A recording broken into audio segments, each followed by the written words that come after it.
Hoje a gente pegou um caso de um paciente que tinha artrite reumatoide e fez uma revisão dos principais achados que a gente vai encontrar na artrite reumatoide.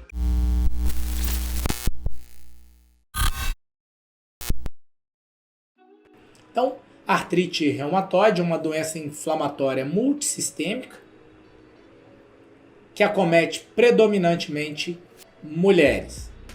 As suas alterações multissistêmicas podem acometer principalmente o sistema músculo-esquelético, e as características desse acometimento são o quê? A bilateralidade e a relativa simetria, geralmente acometendo as mãos, os punhos e os pés. Embora ela seja mais comum nas mulheres, uma relação aí uma proporção até de 3:1, as alterações pulmonares geralmente estão associadas, são mais frequentes nos homens. Eu já pensei se um viés para isso é carga tabágica, que carga tabágica é fator de risco para artrite reumatoide. E Celeste, se a doutora Celeste souber, exposição ao tabaco ainda é mais comum em homens ou essa estatística hoje é igual? Não sei. A gente pode, se alguém der um Google nisso aí, já pode trazer pra gente comparação homem-mulher, exposição carga tabágica. Eu sempre pensei que é uma justificativa para as alterações pulmonares serem mais comuns em homens. Nas alterações pulmonares da artrite reumatoide, a gente separou em 3 blocões: as pleurais, as intersticiais e as pulmonares. As pleurais, derrame pleural e espessamento pleural. Espessamento pleural é mais comum do que derrame pleural e essas alterações geralmente é mais comum que elas sejam unilaterais. A gente viu hoje espessamento pleural unilateral.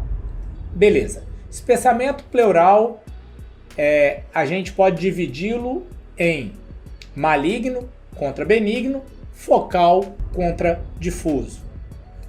Maligno, geralmente ele é circunferencial, ele encarcera o pulmão e ele é irregular. Então ele tem áreas muito espessas, e aí você vai encontrar o que é muito espesso. Às vezes você tem 2, 3, 4 centímetros de espessura. A gente não está falando de milímetros, a gente está falando de centímetros. E muitas vezes ele vem associado a alterações do interstício adjacente, que é o espessamento dos septos interlobulares, que nesse cenário vai te fazer pensar em quê? Em linfangite e carcinomatose. Quando a gente fala de alterações intersticiais, eu estou falando de quê? De espessamento de septos interlobulares, espessamento de septos intralobulares e às vezes evoluindo com quê? Fibrose. Na maioria das vezes o padrão é o quê? Ápico basal, pior à medida que chega na base, por vezes formando o quê? Faveolamento, que é o que vai definir a fibrose. Se você olhar para uma radiografia numa alteração de paciente com artrite reumatoide em doença avançada, a fibrose cursa com redução do volume. Você perde volume e você começa a ver o quê? Alterações intersticiais, que no raio-x é difícil pra caramba de ver. É muito difícil de ver, tá? Você tem que somar tudo e a dica que a gente dá é o quê? Olha com a lupa, passa o pente fino aonde?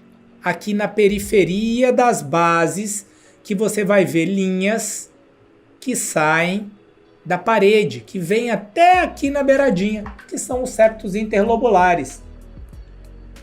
Quando você tem perda de volume e você tem isso, você vai pensar em quê? Em fibrose. As alterações são reticulares, reticulonodulares. Então, isso vai fazer você pensar em fibrose. O perfil te ajuda. Eu acho que o perfil ajuda bastante a ver. Beleza? Alterações pulmonares.